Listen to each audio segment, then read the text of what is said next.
અરવલ્લી જિલ્લામાં 6 તાલુકાના 700થી વધુ ગામોમાં આવેલ સસ્તા અનાજની દુકાનોમાં હજુ ઘઉંનો પુરવઠો આપવામાં ન આવતા જિલ્લાની 400 દુકાનો પૈકી 56 દુકાનોને ઘઉંથી વંચિત રહેતા હોબાળો મચી જવા પામ્યો હતો. નવરચિત અરવલ્લી જિલ્લો અલગ પડ્યા પછી તેની પુરવઠા કચેરી પણ અરવલ્લી જિલ્લામાં કાર્યરત કરવામાં આવી છે. પણ આખો ફેબ્રુઆરી માસ પૂરો થવા આવ્યો છતાં જિલ્લાના કેટલાય બીપીએલ કાર્ડ ધારકોને મળવાપાત્ર ઘઉંનો જથ્થો હજુ મળ્યો નથી. સરકારે ગરીબો માટે સસ્તા દરે અનાજનો પુરવઠો આપવાની યોજના તો બનાવી છે, પરંતુ આખો મહિનો પૂરો થવા આવ્યો છતાં ગરીબોને હજુ સુધી ઘઉં મળ્યા નથી.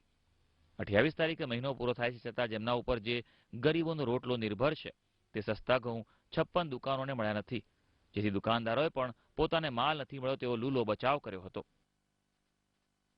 ચાલુ માસમાં નિગમો કોન્ટ્રાક્ટર સમયસર માલ ઉપાડેલ ન હોવાથી આવી શક્ય નથી.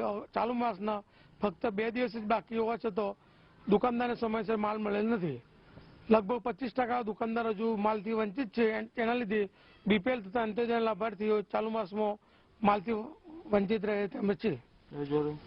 રજૂઆત પણ અમે કરેલ છે, અમે લેખિતમાં પણ ઉપર સુધી પહોંચાડેલ છે, પણ હજુ સુધી માલ આપેલ નથી. અરવલ્લી જિલ્લાના બીપીએલ ગ્રાહકો પોતાને અનાજનો જથ્થો દર માસે પૂરો પાડતી દુકાનોમાં જઈને ધરમ ધક્કા ખાઈ પાછા આવે છે, જ્યારે જિલ્લાના ગરીબો પોતાના લાભથી વંચિત છે તેવો આક્ષેપ ગુજરાત પ્રદેશ કોંગ્રેસ મંત્રીએ કર્યો હતો અને આ ગરીબોના ઘઉં સરકાર ખાઈ જાય છે, જેથી આ ગરીબોને ન્યાય મળવો જોઈએ તેવી માંગ કરી હતી.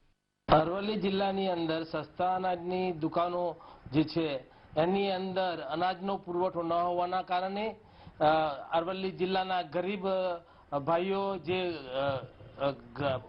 ગ્રાહકો છે જેને ક્યાર્ડ છે એમને માલ મળતો નથી. એવો કૂપનો કાઢીને પંચાયતની અંદર આખો દિવસ પાડ્યા પછી જ્યારે સસ્તા અનાજની દુકાને જાય છે ત્યારે તેમને કોઈ અનાજનો માલ મળતો નથી અને સતત આ ફેબ્રુઆરી મહિનો પૂરો થવા આવ્યો છે અને 2 દિવસ બાકી છે, છતાં પણ હજી એમને તે માલ મળતો નથી. તો આ કોની મિલીભગતના કારણે આ પુરવઠો અહીં આગળ આવતો નથી અને આ પુરવઠો ક્યાં જાય છે એની સંપૂર્ણ રીતે તપાસ થવી જોઈએ અને ગરીબ લોકોને ન્યાય મળવો જોઈએ.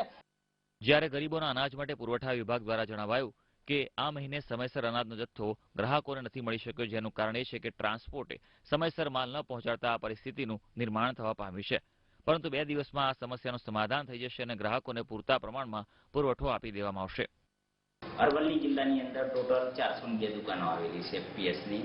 એમાંથી 346 દુકાનોનો માલ ઇસ્યુ કરી દેવામાં આવ્યો છે. 56 દુકાનો બાકી રહે છે. એક ઘઉં ન આવવાના કારણે લેટ પડેલું છે. ગોડાઉનથી ખાતરી કરતા 28 તારીખ સુધીમાં ટોટલી માલ આવી જશે અને ટોટલી એફપીએસ સુધી માલ પહોંચી જશે, જેથી કરીને આ મહિને બધાને માલ મળી જશે. ઘઉં ન આવવાનું કારણ એક જ છે કે જે એફસીઆઈની અંદર કોન્ટ્રાક્ટ આપવામાં આવ્યો છે, કોન્ટ્રાક્ટરે ગાડીઓ ન મૂકવાના કારણે આ માલ લેટ આવવાનું કારણ બનેલું છે. જે લોકો માટે સરકારે સસ્તા અનાજની યોજનાઓ બનાવી છે તે યોજના અંતર્ગત લોકોને તો મોટાભાગે ધરમધક્કા જ થઈ પડતા હોય છે, જેથી સરકારે આ ગરીબોને સમયસર પુરવઠો મળે તેનું ધ્યાન રાખવું જોઈએ. ભરત કડિયા, અરવલ્લી.